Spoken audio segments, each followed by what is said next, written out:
Assalamualaikum warahmatullahi wabarakatuh. Selamat pagi adik-adik kelas 8G. Apa kabar kalian hari ini? Semoga kalian semua dalam keadaan sehat ya. Oh ya, mungkin kalian ada yang belum kenal dengan saya ya. Perkenalkan, nama saya Fitriatul Azizah. Kalian bisa panggil saya dengan Bu Fitri, Kak Fitri atau Mbak Fitri. Di sini saya adalah mahasiswa PLP dari Prodi Pendidikan Matematika UIN Sunan Ampel Surabaya. Hari ini saya akan menemani kalian belajar tentang bab relasi dan fungsi, meneruskan materi sebelumnya dengan Pak Miwa yaitu tentang relasi. Kali ini kita akan belajar tentang fungsi. Tonton videonya hingga akhir ya, karena di akhir video nanti akan ada permasalahan yang harus kita diskusikan di grup WA. Apabila ada yang perlu ditanyakan, bisa ditanyakan di grup WA atau PC lewat WA saya ya. Baik, tujuan pembelajaran kita pada hari ini adalah yang pertama, menghubungkan konsep relasi dengan konsep fungsi. Yang kedua, menemukan perbedaan antara relasi dan fungsi. Dan yang ketiga, memecahkan permasalahan yang berkaitan dengan perbedaan relasi dan fungsi. Lalu, apa pentingnya belajar materi ini? Oke. Dengan konsep fungsi, kita dapat yang pertama mencari hubungan antara suatu hal dengan hal yang lainnya. Yang kedua, menyelesaikan permasalahan yang sederhana hingga kompleks.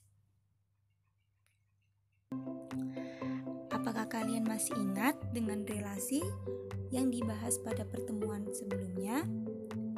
Ya, relasi bisa disajikan dalam 3 bentuk. Yang pertama, diagram panah. Yang kedua adalah koordinat kartesius. Dan yang ketiga, himpunan pasangan berurutan. Bagaimana? Masih ingat belum? Apa itu relasi?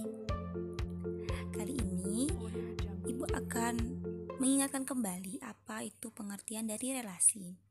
Jadi, relasi dari himpunan A ke himpunan B adalah suatu hubungan yang memasangkan anggota-anggota himpunan A dengan anggota-anggota himpunan B.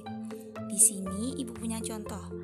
Ada himpunan A yang beranggotakan Ahmad, Beni, Rani, Tania, dan Burhan.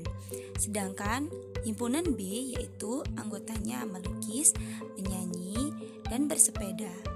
Kira-kira di sini ada yang tahu relasinya apa? Ya, benar sekali. Relasi dari himpunan A ke himpunan B adalah hobi. Jadi bisa dibaca dengan Ahmad hobi melukis, Beni hobi melukis, Rani hobi melukis, dan seterusnya. Lalu, apa hubungannya dengan fungsi ya? Jadi, fungsi bisa dikatakan sebagai suatu pemetaan. Fungsi atau pemetaan adalah relasi yang memiliki sifat-sifat khusus. Yang pertama, setiap anggota A mempunyai pasangan di B. Setiap anggota A dipasangkan dengan tepat satu anggota di B. Di sini saya punya 2 contoh diagram panah. Diagram yang pertama itu seperti diagram pada contoh tadi ya. Ini adalah fungsi. Kenapa? Karena setiap anggota dari himpunan A mempunyai pasangan di B dan setiap anggota A dipasangkan tepat satu anggota di B. Jadi tidak ada anggota A yang jomblo atau tidak sendirian. Jadi semuanya anggota A punya pasangan. Sedangkan diagram panah yang kedua bukan fungsi, dikarenakan ada satu anggota A yaitu Ahmad mempunyai 2 pasangan di B. Itu bertentangan dengan pengertian dari fungsi itu sendiri. Kali ini, bisakah kalian menentukan mana yang contoh fungsi dan bukan fungsi? Baik, akan dibahas bersama-sama ya. Untuk contoh yang pertama, kita lihat himpunan A. Anggota di himpunan A dipasangkan tepat satu di anggota himpunan B. Selain itu, semua anggota A mempunyai pasangan di anggota B. Jadi, ini adalah fungsi.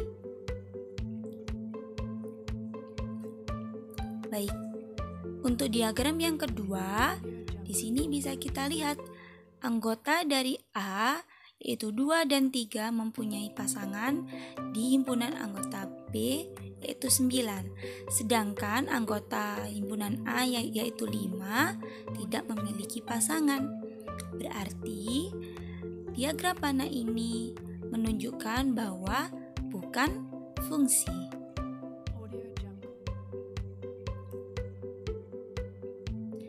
Selanjutnya, diagram panah yang ketiga, kita lihat anggota dari himpunan A yaitu 4 ada yang mempunyai pasangan berlebih, jadi itu bukan fungsi ya. Selanjutnya, dimisalkan banyak anggota himpunan A adalah N dalam kurung A dan banyak anggota himpunan B yaitu N dalam kurung B. Jadi, untuk mengetahui banyak fungsi yang mungkin dari A ke B adalah NB pangkat NA. Sedangkan fungsi yang mungkin dari A ke B adalah NA pangkat NB.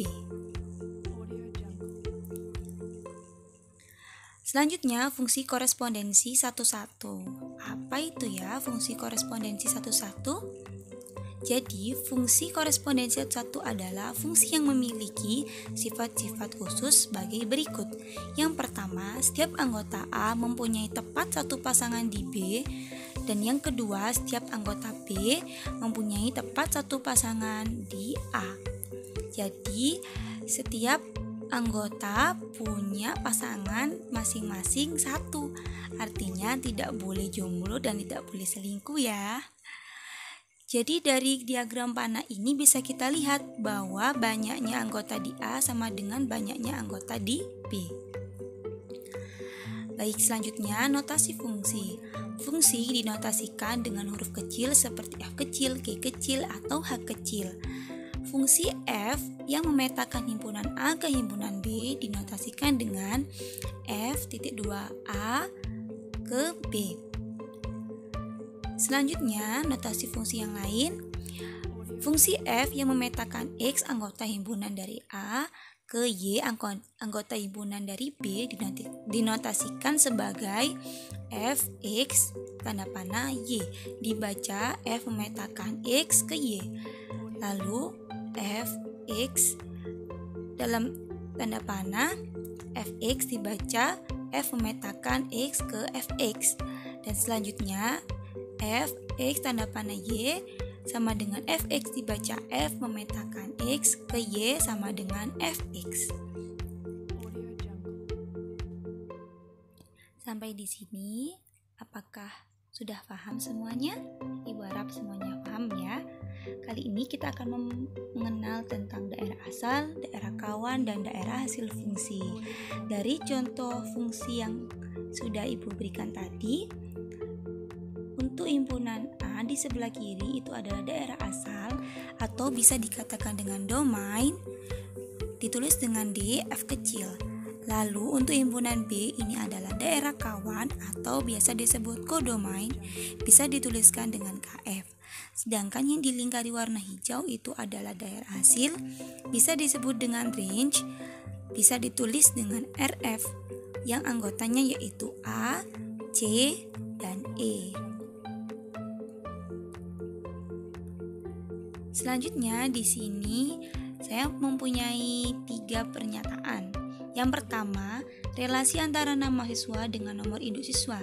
Yang kedua, relasi antara siswa dengan tempat lahir. Yang ketiga, relasi antara siswa dengan tanggal lahir. Manakah relasi yang merupakan fungsi korespondensi 1-1 ya? Yuk diskusi di grup WA, utarakan pendapat kalian dan utarakan alasannya. Sekian video pembelajaran kali ini. Assalamualaikum warahmatullahi wabarakatuh.